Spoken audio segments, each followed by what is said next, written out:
Hello, and welcome to our broadcast. My name is Kendall Dimnan, and today with me is my partner, Nathan Cole. Thank you for that wonderful greeting, Kendall. Let's begin. Today we are talking about the newest topic to hit the news, Amelia Earhart's first transatlantic flight. That's right, Nathan. But let's start from the very beginning. Amelia May Earhart was born in Atchison, Kansas on July 24th, 1897. At the age of 19, Amelia studied at Gaunt's College near Philadelphia. Then she went to visit her sister Mariel in December. In Toronto, Amelia was very affected by the sight of 4 wounded soldiers walking on crutches together down the street. And after her visit to Toronto, she went back to finish college. After she finished college, she decided to move to Toronto to join the war. She became a voluntary aid detachment nurse in Spadina Military Convalescent Hospital in Toronto. Many of the patients at the hospital were British and French pilots, and Amelia and Mariel began to spend time at a local airfield watching the pilots in the Royal Flying Corps train. This is when Amelia started her interest in flying. After the war ended, she went back to the U.S. to live with her mother and sister in Northampton, Massachusetts. In the fall, she enrolled as a pre-med student at Columbia University in New York. Amelia left Columbia University in the summer of 1920 at her parents' urging. In December, Amelia attended her first air meet at Doherty Field in Long Beach. She took her first ride in an airplane with Frank Hawks. Amelia met pilot Netta Snook and asked her to provide flying lessons. She also met her future fiancé, Sam Chapman, who was living as a boarder in her parents' home. On January 3rd, Amelia started to take flying lessons with Netta Snook. In July, Amelia purchased her first airplane, a second-hand yellow Kinner Airster she called the Canary.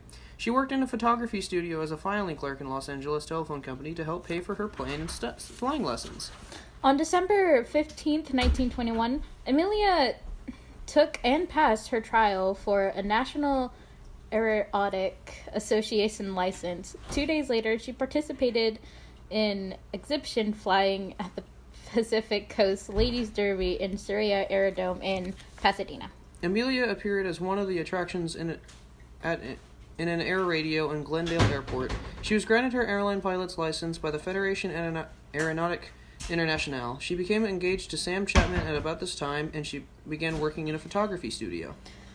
When the studio met with financial troubles, Amelia was forced to give up the job, but she decided to set up her own photographic business for a short time and began taking her camera with her everywhere. She sold her first Kinner airplane. Amelia bought her second Kinner airplane, which she shortly thereafter sold to a Kissel Roadster car she called the Yellow Pearl. In June, Amelia's parents got divorced, and Amelia underwent a sinus operation to alleviate her chronic sinus headaches. In April 1928, Amelia received a phone call while working at Denison's house. The call, Captain Hilton H.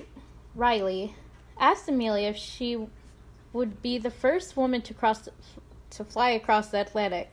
After checking his references, Amelia enthusiastically agreed to the adventure, though she kept this information secret from her family and friends in order to prevent a competitive race across the Atlantic with other pilots. Amelia became a full-time resident staff member at Denison House in autumn of 1927. She was also elected secretary to the board of directors. She also invested in a project to build an airport to market Kinner airplanes. In 1932, Amelia started her journey across the Atlantic Ocean. Amelia started out at Harbour Grace, Newfoundland Lottery, Ireland, in her single-engine Lockheed Vega.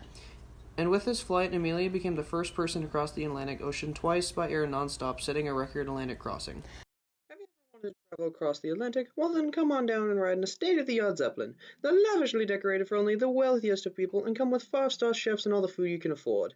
There are cabins if you want some alone time, or you could come into the main dining area and look out at the view as you pass over the ocean. The main area also allows you to mingle with the other passengers on board. You may meet famous people or the love of your life. Lots of things happen on a Zeppelin, so come and stay a while.